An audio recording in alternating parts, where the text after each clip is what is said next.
Welcome to Jobbed Out, the wrestling editorial that reminds you that you can even have a win against God and still lose everything. The dust has begun to settle since we were all witness to the biggest piece of wrestling news of the decade, that being Vince McMahon's convenient and not at all scandal-related decision to retire. Fans and entertainers have been pretty polarized on the subject, some thanking him for entertaining us for decades, and some admonishing him for not stepping down a decade ago.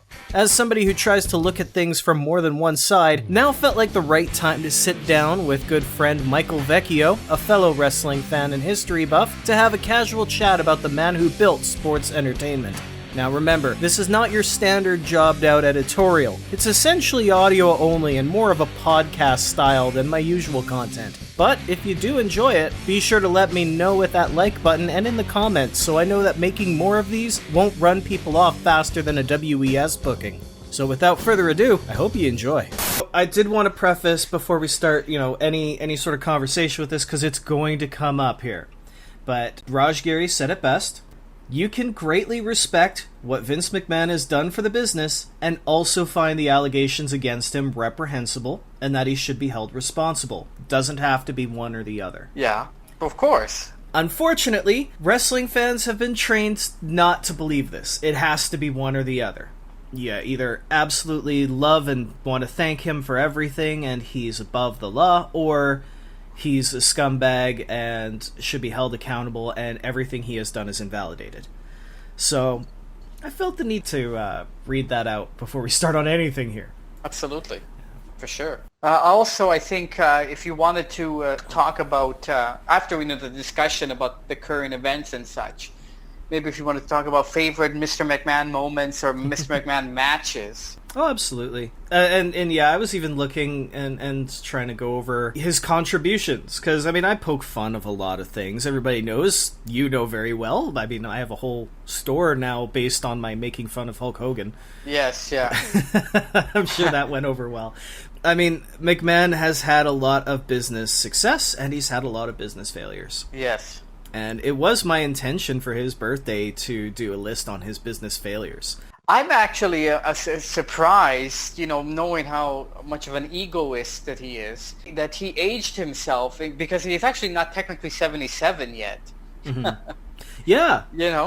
That is true. Most people, well, until it's my birthday, I'm not that, he's still a month away from 77, so. We all know why he chose now instead of his birthday to retire, though. It's a very safe bet. Wall Street Journal found something else. Originally, pardon the language on this one, but, the first report had come out.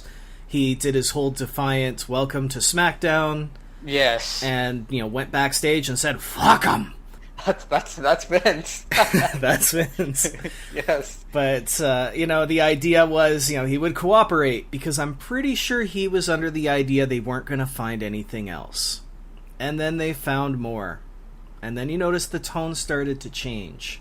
I think in this case, he retired on the 22nd of July, 2022, because the company can't investigate a CEO for bad practices if the CEO is gone. I think they realized there was more that could be released, and he can get ahead of the story and salvage the company by removing himself at that very point. And do you really think, though, that he's gone?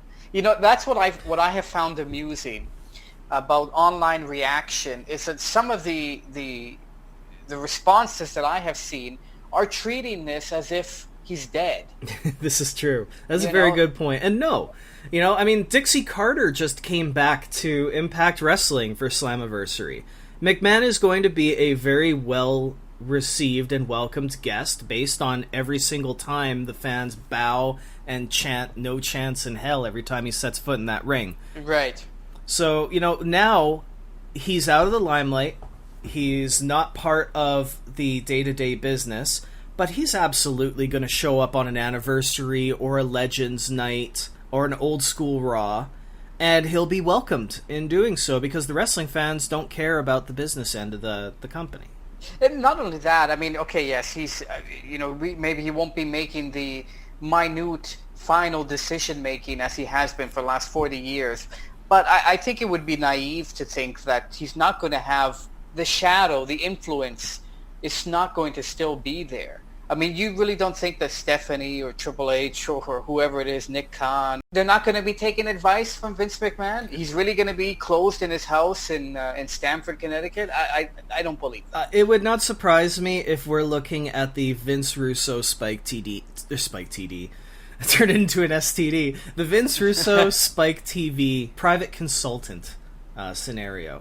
Because, I mean, how is Steph and Triple H not going to talk to their direct family about it? Of course, exactly. So this is a big deal. It is, but for me, Vince is, as far as I'm concerned, Vince is still there. He may not have an official title, and he may not be, like I said, making those final decisions and having the absolute omnipotent authority. But Vince McMahon is still around.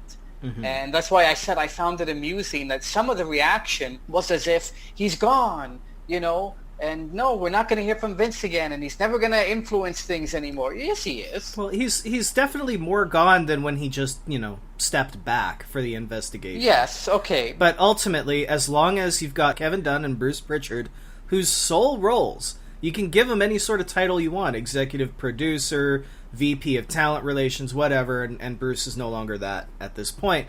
But as long as those people are there, their job is to filter the show's writing so that it makes Vince laugh. That's a great point, absolutely.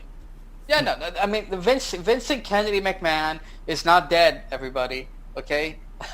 Contrary to what you saw in June of 2007. Right, the exploding limo. They even had actually, what's funny? I don't know if you probably know this, but at that time, Donald Trump had even contacted the WWE to make sure Vince was okay. That man was president. Well, this was 2007, yeah. Yeah, but I mean, but this man genuinely saw it on TV and believed it was real. Well, they had the graphic, right? 1945, 2007, in loving memory. Yeah, that was poorly executed. And you know who the real victim was of all that? Paul London. He lost his job because of that. I don't remember what happened. That whole episode was a loving tribute to Vince McMahon, where basically everybody was telling McMahon how much they hated him.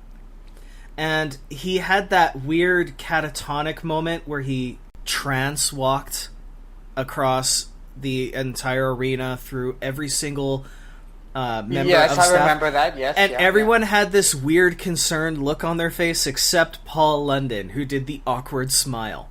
And Paul London got punished for smiling. I have to go back to because I remember that segment, when he's walking, and everybody's staring at him awkwardly. But I don't remember the Paul London moment. Yeah, he had this huge wide smile on his face. And he was punished for breaking the atmosphere of it. Yeah. Okay. All right. Well, thank you for that obscure trivia. I really don't remember that. I do my best. I am the wrestling channel that reminds you of a lot of things. That's right. And so let's remind our folks, our listeners again. Vince McMahon is not dead. Not dead. No, really. I really think it's. I just like I said. I've some of the even Kurt Angle tweeting and I want to thank Vince. For it sounds a lot of it sounded like a eulogy. These tributes. Maybe his influence has diminished. That's for sure. But and I made the quite unpopular comparison recently. I'm like, you know what? A lot of people were thanking Harvey Weinstein in their acceptance speeches. There were actually plenty of defenders after the rape allegations with Harvey Weinstein that, he treated me well, or, he was still somebody that I'd work with. Well, okay, but that does not invalidate what happened in the very least. Yes, absolutely. Well, and it's like you said about recognizing his misconduct also doesn't negate the great things he accomplished, you know, and you cannot negate that, obviously. I mean, Vince McMahon is, dare I say, probably the singularly most influential non-performer, a promoter in the history of professional wrestling. I fully believe that is indisputable. You know, people can say Hulk Hogan made the business. You know what? Could have been Billy Graham, could have been Jesse Ventura, could have been Randy Savage. The platform was Vince's.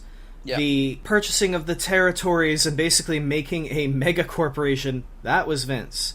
Getting the partnership deal with MTV and ultimately landing the USA Network, that was Vince.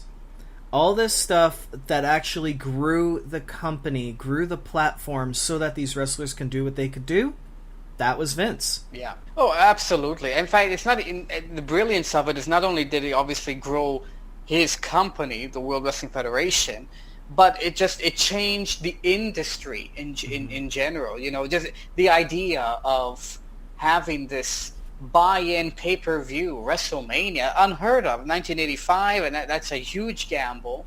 You mentioned the territories. It was an unwritten rule. You did not promote in another territory. That's right. These little kingdoms, these little fiefdoms. And Vince said, to hell with it. You know, we want a national product. So yes, it was very much, advancing my own cause, the WWF, but look at how it transformed the business. I find a lot of the things that we can give McMahon credit for, we also have to state at the end as a suffix, for better and for worse. Certainly. Because, there was an impact in squeezing out the competition and squeezing out the other territories, because now the WWF doesn't have the feeder to get all the quality performers that they need. Right? You can't just, see that, Junkyard Dog's really owning it down in Mid-South right now. Let's bring them in. Oh, the Von Erichs in Texas? You know what? Let's see what Kerry's up to. AWA getting in Hulk Hogan. Well, now all these people that you do want to bring in have to be developmental at best, because you can't see if they've been a success in another territory. The territories are gone. Yeah. We saw the same thing as a big issue when WCW went out of business, and ECW went out of business in 2001. The only place they could rely on assessing their talent became their developmental system. And in 2002, we talk about that being the best class. That is largely thanks to, UPW, I believe it was. Right, yeah. Before then they go to Ohio Valley Wrestling and such. Right. And eventually things started to dry out, because, let's face it, 2009, 2010, there was a very, very hefty drought in the talent pool. Yeah. And we saw it again outside of the territory thing, going back to, for better or for worse, Vince McMahon is the reason wrestling has monthly pay-per-views. And there was a point in time we wanted monthly pay-per-views. Then there was a time we really don't need them anymore. Yeah. So it became for better or for worse, because he met a demand and then oversaturated it. Also, no disrespect to the Wizard, Chris Jericho, but really we know who the father of sports entertainment is, and that's Vincent Kennedy McMahon. He's the Mac Daddy.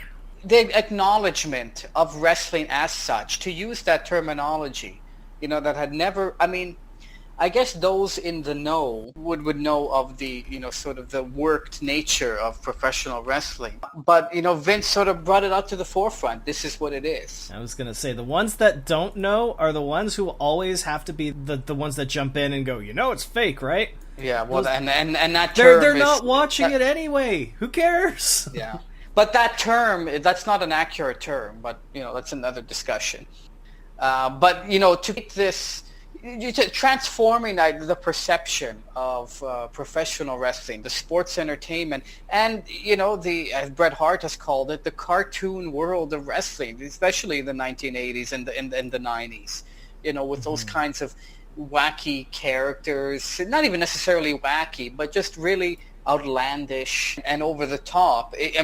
You watch the WWF of the 80s and 90s, before the Attitude Era, it's unlike anything you've ever seen, in a good way. And I'm saying that it's a good thing. Honestly, something we'll probably never see again. Yeah, I would suggest, because you can't have a first twice. Yes, well, exactly. Yes, and so Vince McMahon is an important person, and I like you said, undisputable, Jim. It cannot be denied the transformation that he had on this business, and what he created.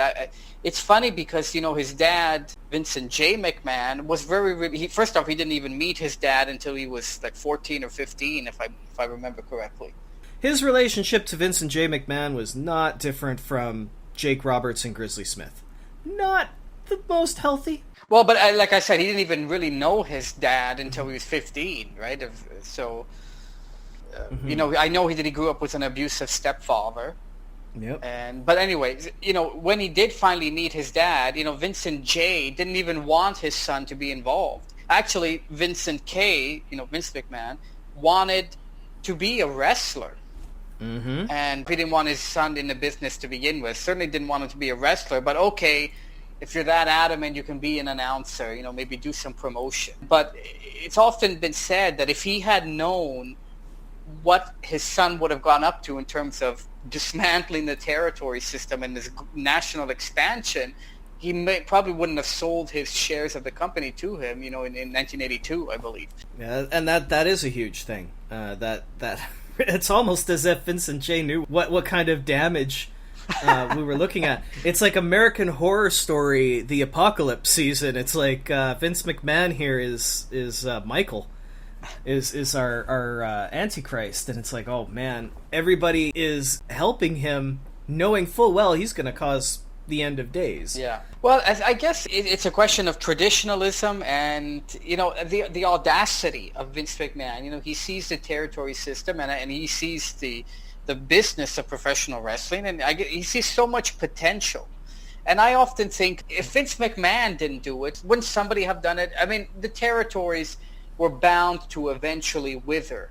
There's no question that a national promotion would have developed, whether it was Vince McMahon or somebody else. Maybe they were just jealous that they didn't do it, Yeah, I mean, that's just it. He was the one who pulled the trigger, and it very nearly bankrupted him. If WrestleMania, the closed circuit television one, didn't break even, there'd be no WWE today. Yeah.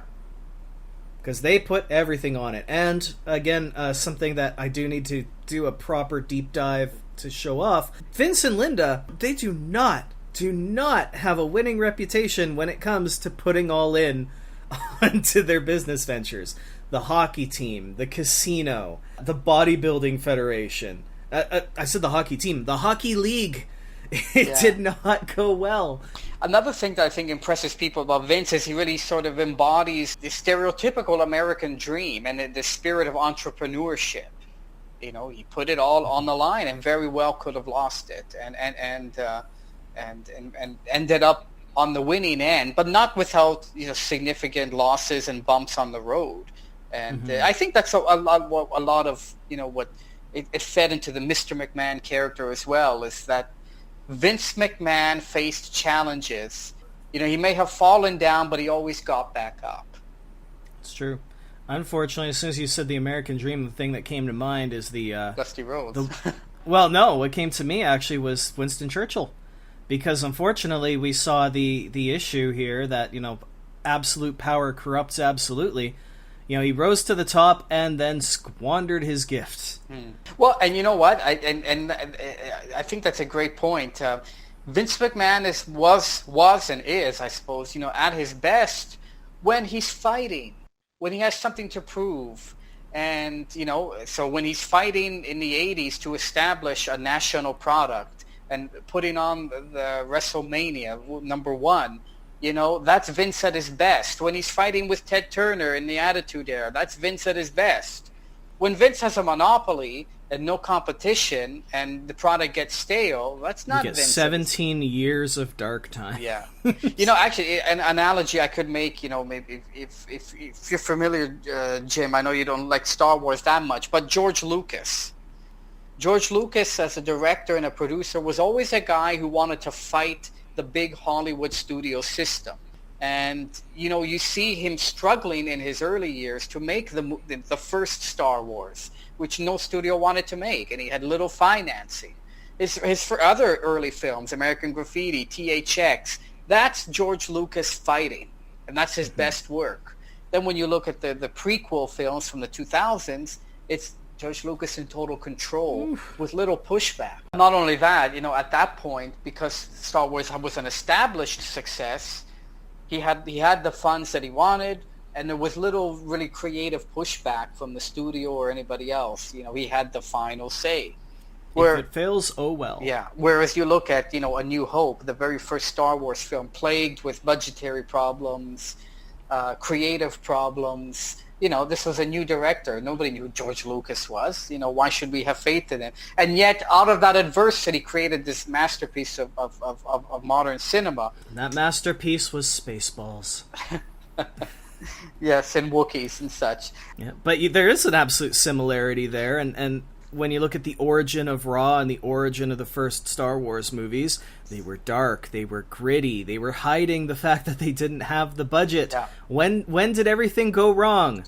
CGI, top budget, billion-dollar gates. Like, this is when absolutely, exactly, everything got polished.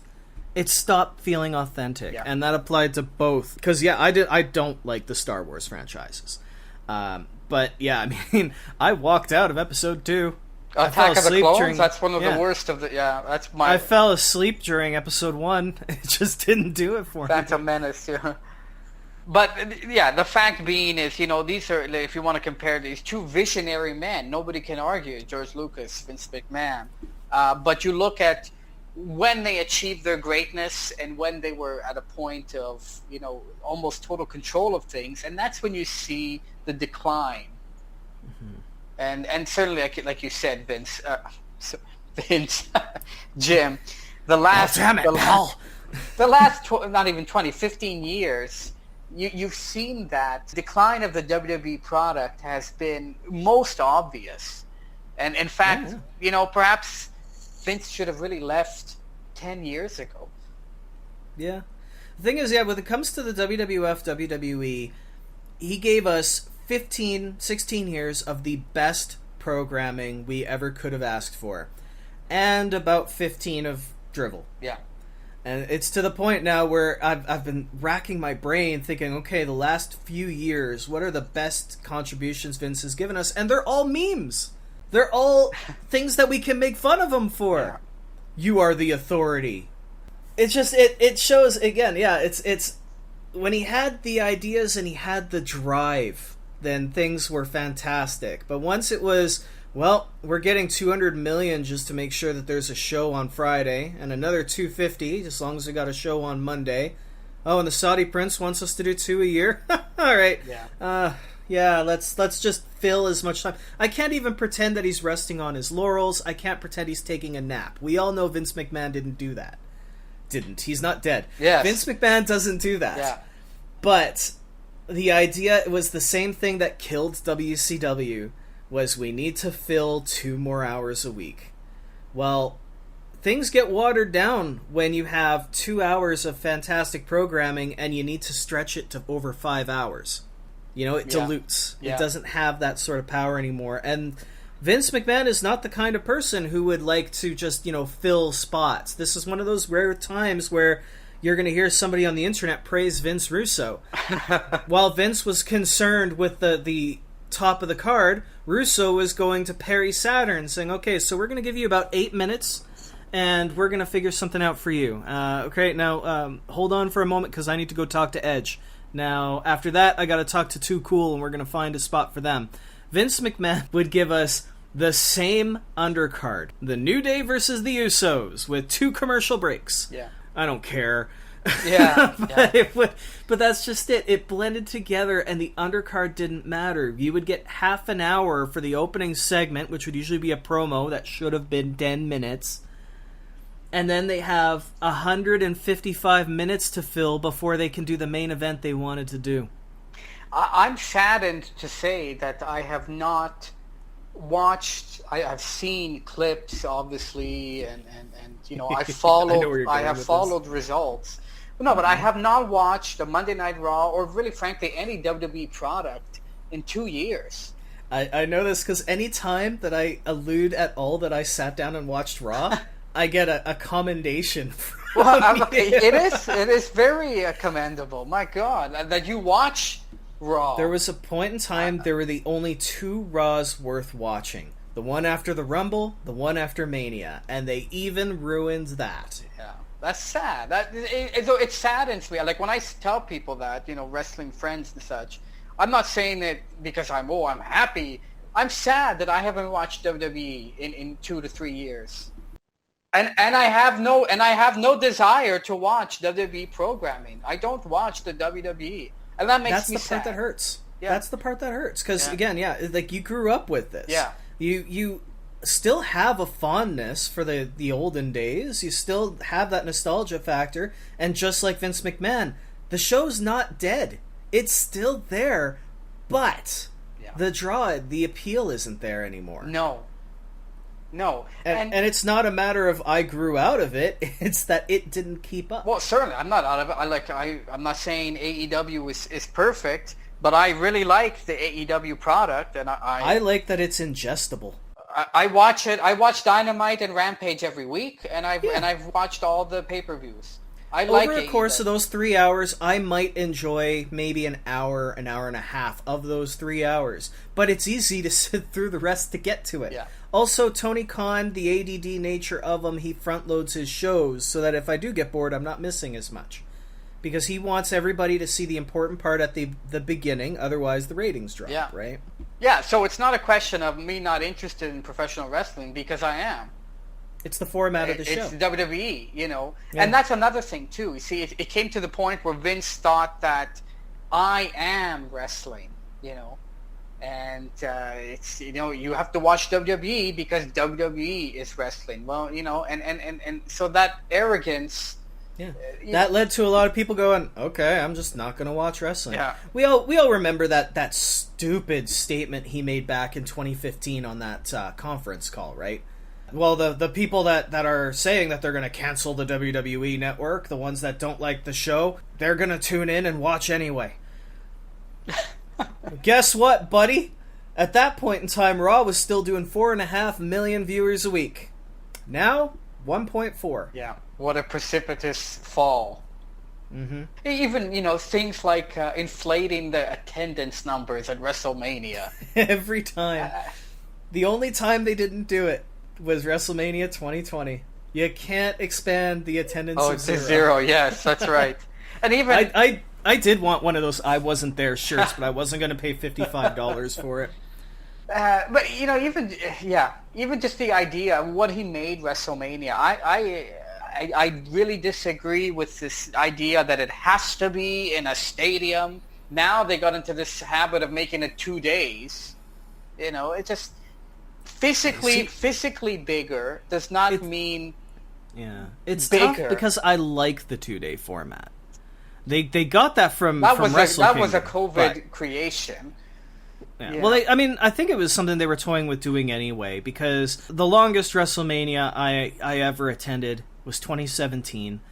Not including the pre-show, it was like 4 hours and 50 minutes. With the pre-show, it was 6 and change. Yeah. It was awful. Yeah. And it was just a misery to go through.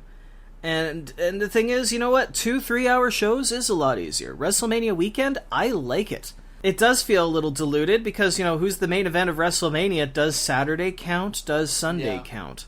But at that same time, I don't want to invest an entire, day, an entire work day to watching wrestling. The thing is, unless I'm getting paid for it. It wasn't like that, though, WrestleMania wasn't... It was big, but not this gargantuan thing that's, like you said, undigestible.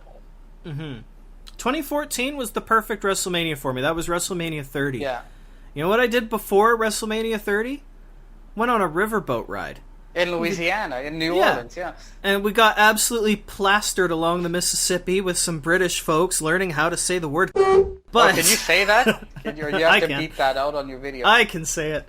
No, I'll probably bleep it for humor's sake. But the thing is, in WrestleMania 2017, at WrestleMania 33, we woke up, went to a buffet because it was going to be an 11, 12-hour day. It was 2 p.m. We got on a bus to take us to the arena where we stood outside the doors until 4 because they had an issue with the ticket takers. And we didn't actually get back to our hotel until 2:45 in the morning. That was a 12-and-a-half-hour investment. That is unacceptable. It is unacceptable. And the thing is, for people on TV, you have your kitchen. If it's on the WWE network, in theory you can pause it. But I heard with Peacock you can't. It's something where it became the WWE demanding too much of their viewers. And if you're not going to give them a good enough reward for a demand like that, they are not going to stick around. Yeah. And AEW's a little, they're teetering on the verge of this as well because their pay-per-views are too damn long. Well, Double or Nothing was certainly an example of that, right? I enjoyed it only because I was in a bar. The thing is, a pay-per-view should not be longer than a feature film. Yeah, 3 hours maximum, right? But it has to be because Raw's 3 hours, so why can a pay-per-view be shorter than Raw? Yeah. Well, I'm sorry, I blame USA and I blame McMahon for not stepping up and saying, no, we're not doing that. And there's also, this thing really bothers me is the lack of, I suppose, creativity. Remember the sets that they used to have, the look of this whole stage setting. Everything is the same. This HD, digital, polished. It's even the bloody ring posts have the digital ring apron. It's awful. The digital ring apron is such a waste. It's just such a waste. Granted, that might have saved Titus O'Neil's life the next time he's running down for a Royal Rumble, but it's such a waste of effort. Yeah.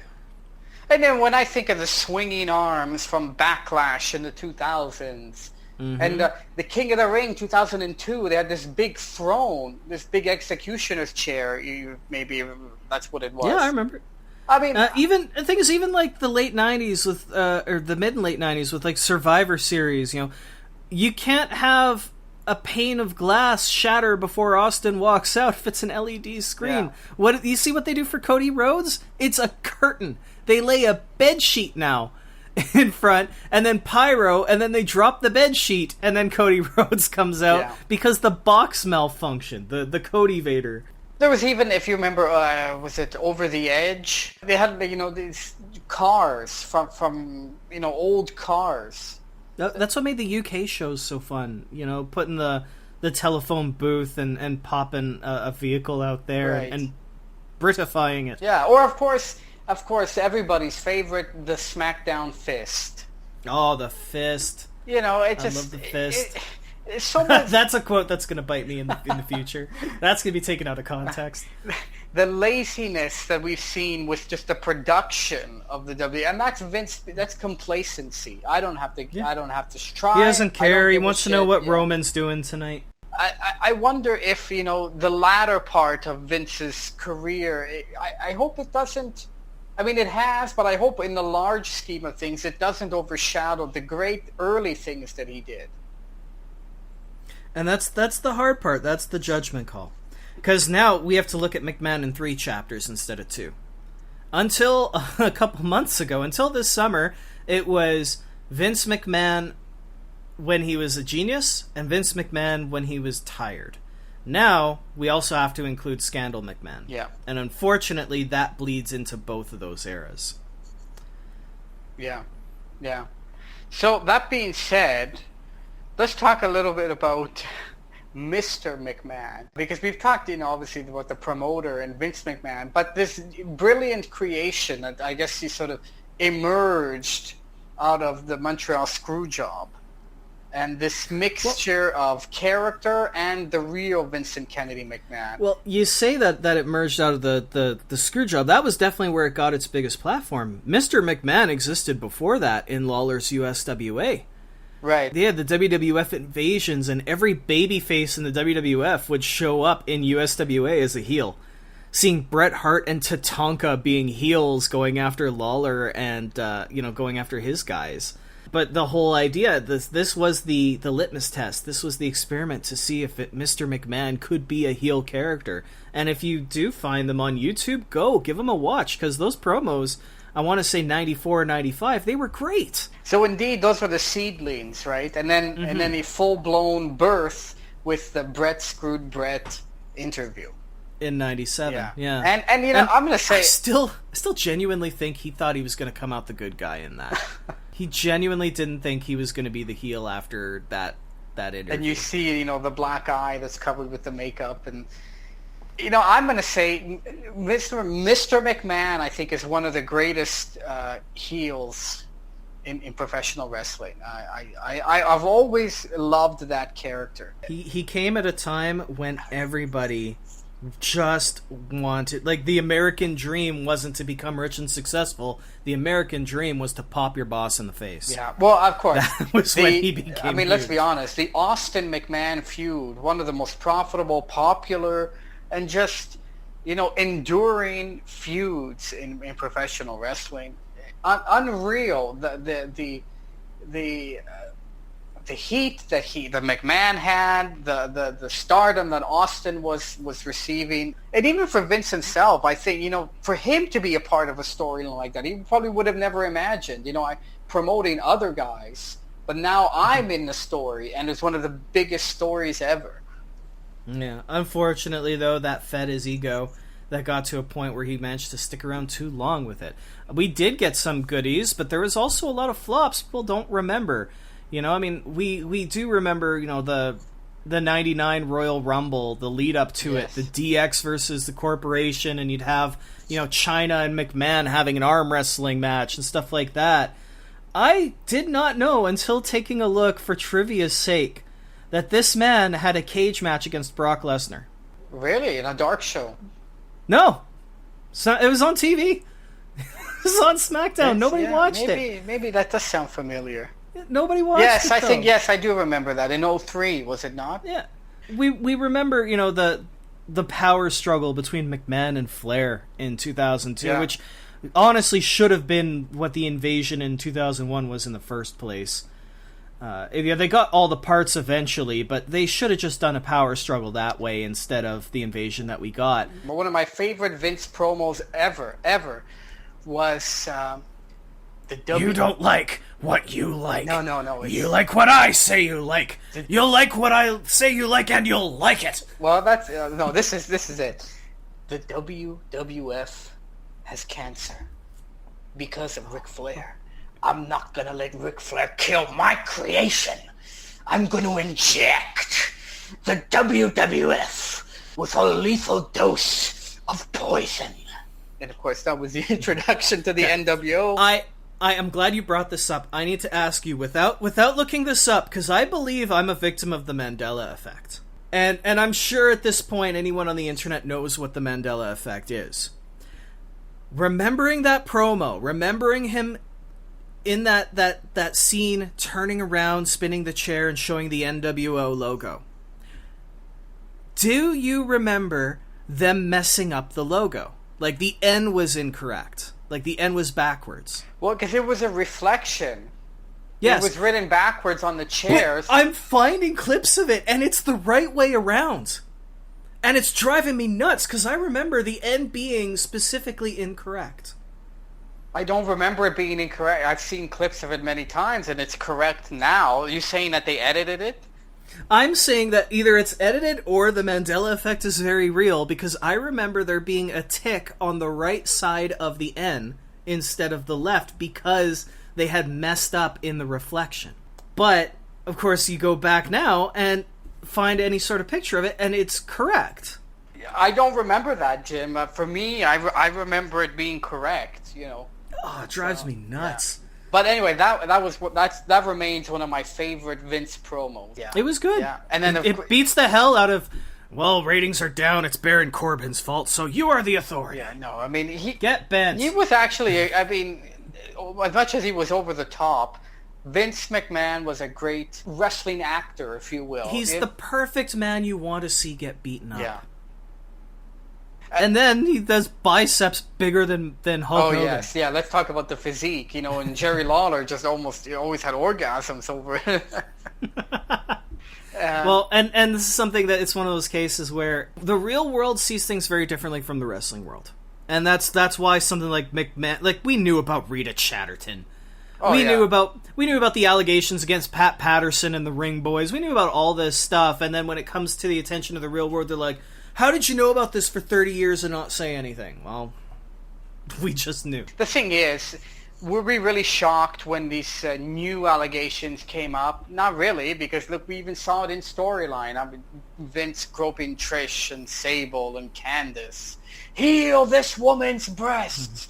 Heal this woman's breasts. I mean, I remember where I was going. I was going with the idea about McMahon and the steroids, because obviously he took roids.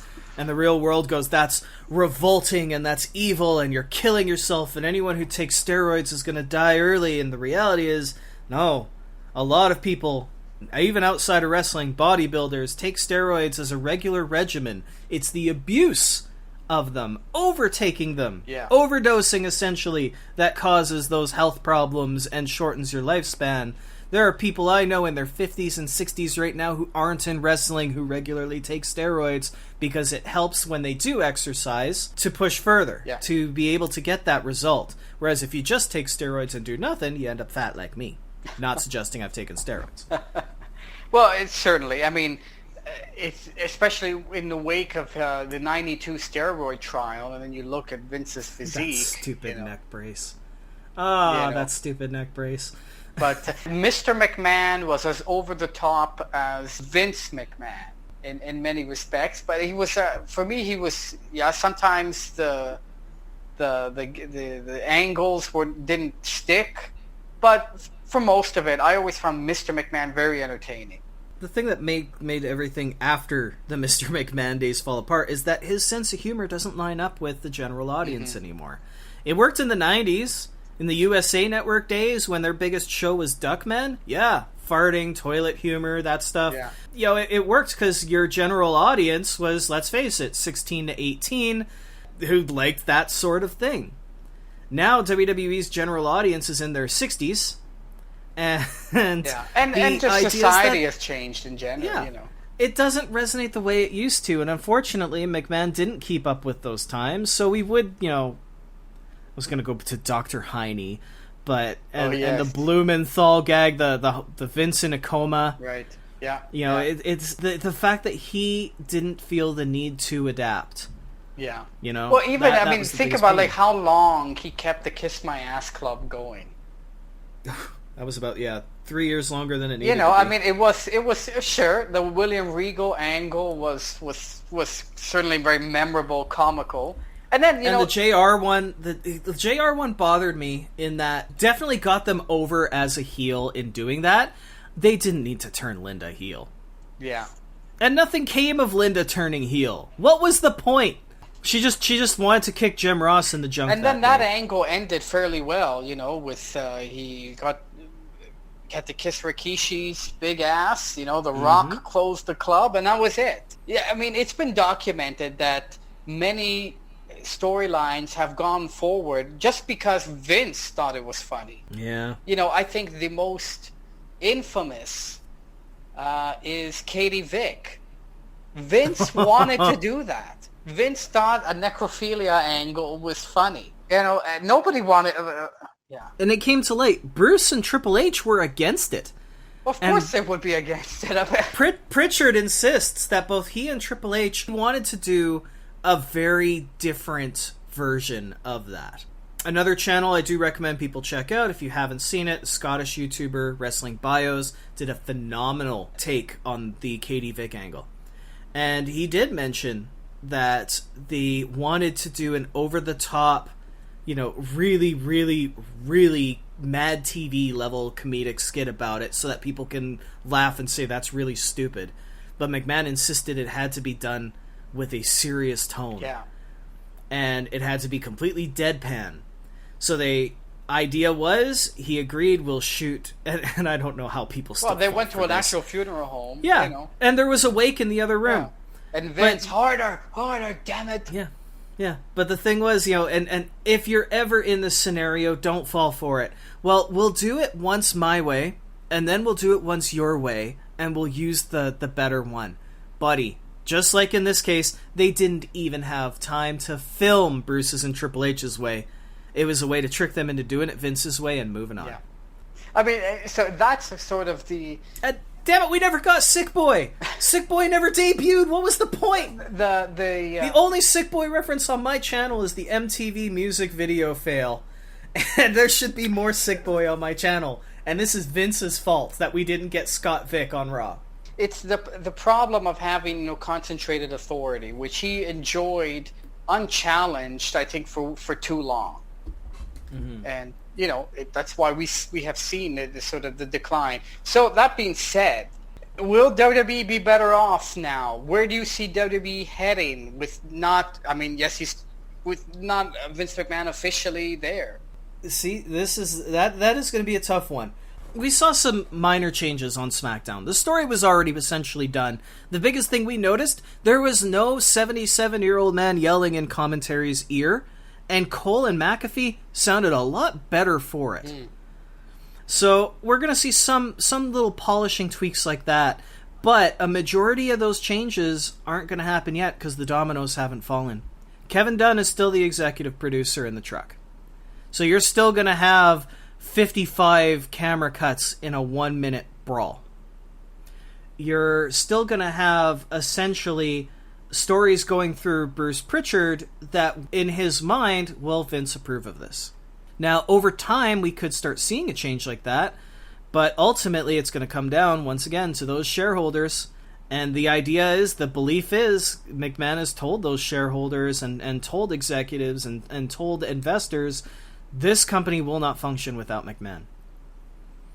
So we're going to have to see. They did this in a way that, people don't have the opportunity to mass dump on the stock. Stock could go up on Monday. It could be that people go, okay, let's see how this new era is going to be. What we've seen from Triple H is we can get some very, very good storyline if he has an Eric Bischoff-style checkbook.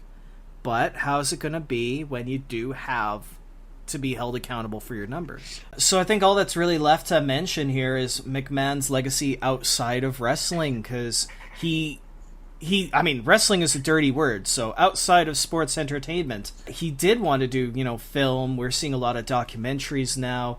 At one point, can't forget, No Holds Barred.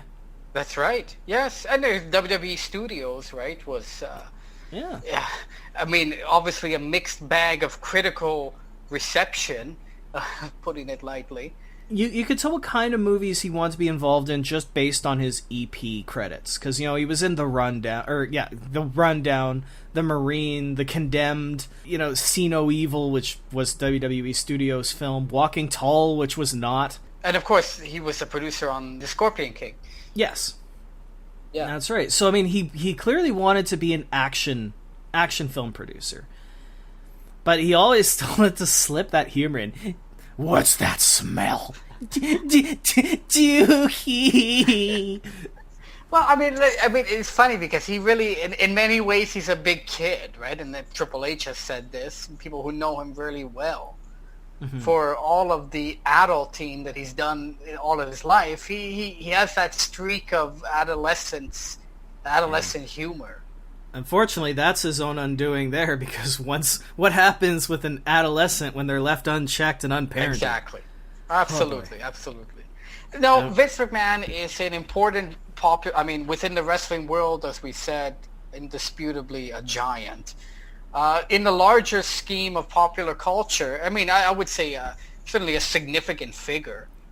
And, a guy who I think had a lot of great ideas. And, had a lot of great successes, which was many times outweighed by poor decisions and not being accurately challenged when he should have been, or had some pushback.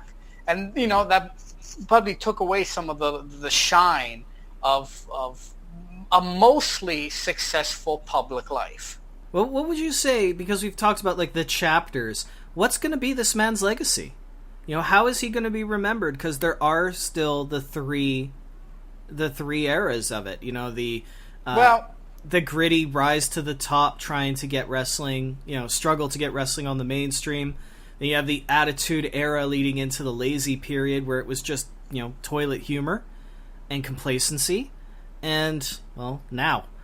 Yeah, overall, when I think of Vince McMahon, I think of the revolutionary figure in sports entertainment. I think of I can't hear that without hearing Matt Menard now. They're sports entertainers. No, he was a pioneer. He's a hugely influential pioneer, and I think that's going to be the major legacy for people in general. People who follow wrestling closely will know of the shortcomings and the mistakes along the way that we have discussed. But I think overall, the legacy is of a man who transformed the industry of professional wrestling. With that said, just a reminder, folks, Vince McMahon is not dead. Hallelujah. Hallelujah. Praise be the Lord. All right, so with that said, once again, Michael Vecchio, thank you so much for popping in, being a part of this. I didn't do the plugging at the beginning. Don't know how Before the Cyborgs is going. Yes, you can. Yes, I'm a critic, a film critic, an essayist for BeforeTheCyborgs.com. But you can also read my articles for the History Guild. You can check them out online, historyguild.org. And for any listeners around the world, just download the Connect FM Canada app, and you can hear me as one of the co-hosts of the Ciao, Italia radio program.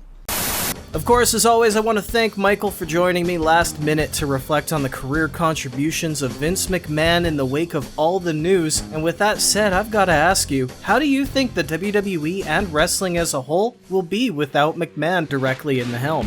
Is the entire business going to be more like Black and Gold NXT, or are things more or less going to stay the same? What are your favorite Mr. McMahon memories, and which era of Vince McMahon do you think he'll be remembered for down the road? Let me know in the comments, and be sure to subscribe to the channel for more, because I want you to be a part of this conversation too. For now though, I better get my shoulders off the mat, so thank you for tuning in to Jobbed Out. I'll catch you next time.